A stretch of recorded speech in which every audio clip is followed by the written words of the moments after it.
அண்மைச் செய்தி. வங்கக்கடலில் நிலவி வந்த காற்றழுத்த தாழ்வு மண்டலம் இன்று காலை ஆழ்ந்த காற்றழுத்த தாழ்வு மண்டலமாக வலுவடைந்தது. ஆழ்ந்த காற்றழுத்த தாழ்வு மண்டலமானது உருவாகி இருக்கிறது. அண்மைச் செய்தியாக பார்த்து வருகிறோம். வங்கக்கடலில் நிலவி வந்த காற்றழுத்த தாழ்வு மண்டலம் இன்று காலை ஆழ்ந்த காற்றழுத்த தாழ்வு மண்டலமாக வலுவடைந்துள்ளது. சென்னையிலிருந்து 1020 கிலோமீட்டர் தொலைவில் புதுச்சேரிக்கு 860 கிலோமீட்டர் தொலைவில் ஆழ்ந்த காற்றழுத்த தாழ்வு மண்டலம் நிலவி வருகிறது. வங்கக்கடலில் நிலவி வந்த காற்றழுத்த தாழ்வு மண்டலம் இன்று காலை ஆழ்ந்த காற்றழுத்த தாழ்வு மண்டலமாக வலுவடைந்துள்ளது. வங்கக்கடலில் நிலவும் ஆழ்ந்த காற்றழுத்த தாழ்வு மண்டலம் காரணமாக தமிழக கடலோர மாவட்டங்களில் மழைக்கு வாய்ப்பு என அறிவிப்பு வெளியாகியிருக்கிறது. சென்னையிலிருந்து 1020 கிலோமீட்டர் தொலைவிலும் புதுச்சேரிக்கு 860 கிலோமீட்டர் தொலைவில் ஆழ்ந்த காற்றழுத்த தாழ்வு மண்டலம் நிலவி வருகிறது.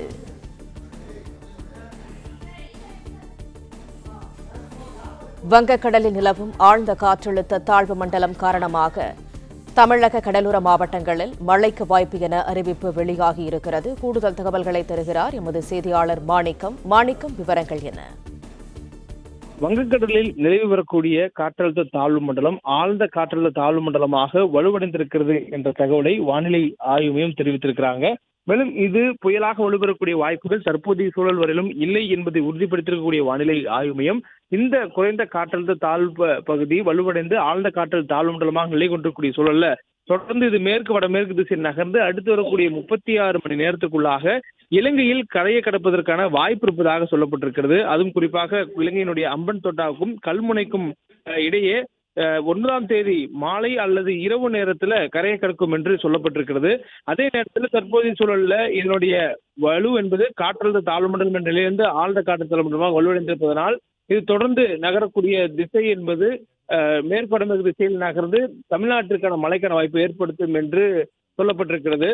தொடர்ந்து இதனுடைய நகரும் திசையில் எந்த மாற்றம் இருக்காது என்பதனால் தமிழ்நாட்டில் கடலோர மாவட்டங்களில் குறிப்பாக இலங்கை அருகே நெருங்கும் பொழுது மழைக்கான வாய்ப்புகள் தீவிரமடையும் என்றும் சொல்லப்பட்டிருக்கிறது. தற்போதைய சூழல்ல சென்னைக்கு 1020 கிலோமீட்டர் தொலைவிலும் புதுவைக்கு 820 கிலோமீட்டர் தொலைவிலும் இது மையம் கொண்டிருப்பதாக சொல்லப்பட்டிருக்கிறது. பிளே ஸ்டோர் மற்றும் ஆப் ஸ்டோரில் இருந்து பாலிமர் செயலியை QR கோடு மூலம் பதிவிறக்கம் செய்யுங்கள். செய்திகளை உடனுக்குடன் பெறுங்கள்.